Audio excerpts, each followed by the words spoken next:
Bonjour à tous. Bonjour à tous. Merci de nous rejoindre pour cet événement, ce webinaire. Je suis Julien Rochereau, je suis accompagné de Guy Desarts. Nous sommes la société Lowatt et dans les 5 minutes qui viennent, nous allons vous parler de solutions de management et de financement pour le chai durable. On va se présenter d'abord, pour ceux qui ne nous connaissent pas. Nous sommes une équipe d'informaticiens et d'énergéticiens expérimentés dans le domaine du vin et de l'industrie. Notre travail, c'est d'analyser les consommations d'énergie pour les réduire, tout en continuant bien sûr à assurer la qualité des produits. Donc les 3 points que nous a demandé de traiter Balkis, enjeux de durabilité, réponse aux enjeux et résultats. On va commencer de suite avec les enjeux de durabilité. Pour nous, clairement, l'enjeu, c'est d'optimiser l'énergie et l'eau au chai, pour plusieurs raisons. Ça peut être pour préserver sa trésorerie, ça peut être pour contribuer à la lutte contre le changement climatique, hein, que ceux qui travaillent le sol voient dans leur quotidien. Ça peut être de montrer un engagement auprès des parties prenantes, salariés et consommateurs. Ça peut être d'obtenir un label, HVE, Terravitis, Vignerons engagés, d'autres labels, et puis sans doute prochainement un label bas carbone qui va arriver. Alors, dans notre sujet, donc le sujet chai, comme vous le savez tous, les consommations sont multiples. On vient d'en parler, Cécile vient d'en parler, on a des consommations d'électricité, on a également du gaz naturel, du propane, on peut avoir de l'eau, des consommations d'air comprimé, bien sûr de l'azote, du CO2.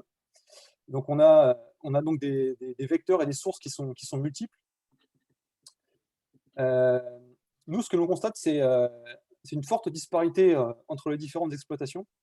On a des factures donc, comprenant tout, électricité, gaz, eau, qui peuvent représenter de 10 à 30% de l'exploitation brute d'exploitation selon le site. Si on prend un indicateur qui illustre ces disparités, la consommation d'eau de lavage par litre de vin, cette consommation elle peut aller d'1 demi-litre jusqu'à 10 litres d'eau de lavage par litre de vin. Ça, c'est Monsieur Dessaigne, juste après nous, qui va détailler ce sujet. C'est un premier point, donc forte disparité des exploitations. On a également des conditions qui varient chaque année, qui complexifient un petit peu ce sujet de la performance énergétique.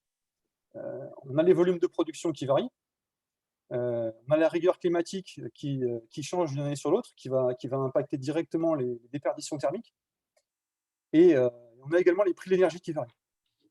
Donc ces éléments variants complexifient un petit peu le sujet, pour lesquels donc, les questions qui se posent sont celles-ci. Où se situe l'exploitation? Quelles sont les meilleures pratiques entre les sites, si on a plusieurs sites? Si l'on prévoit des améliorations, quel est le retour sur investissement?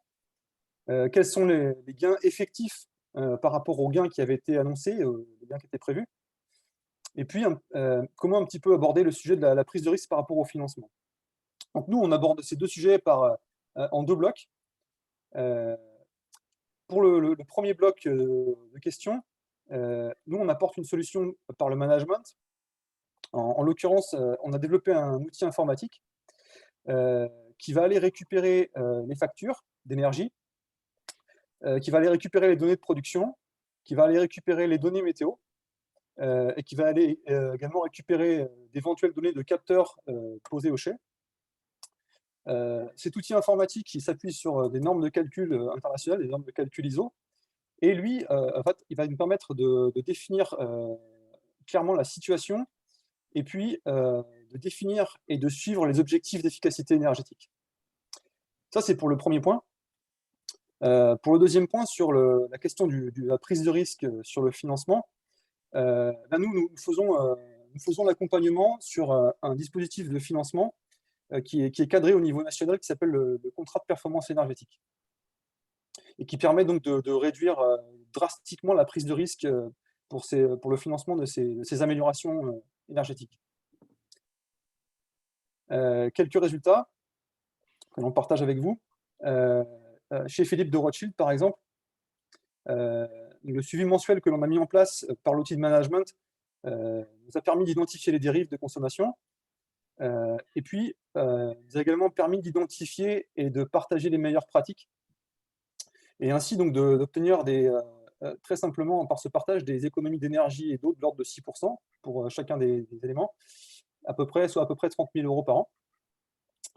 Pour le deuxième et mon dernier point, donc sur le contrat de performance énergétique, pour le site de Mas-la-Chevalière dans le Languedoc, nous allons participer au montage donc, du CPE et nous allons réaliser le suivi de ce CPE avec un objectif d'amélioration de consommation de 20%.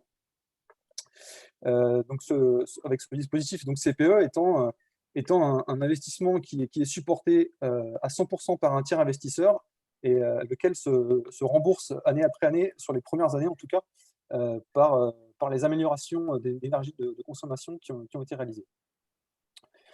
Voilà, tout ça est assez condensé. Je crois que je suis au bout de mon temps, donc on va maintenant passer à la phase question. Oui, tout à fait.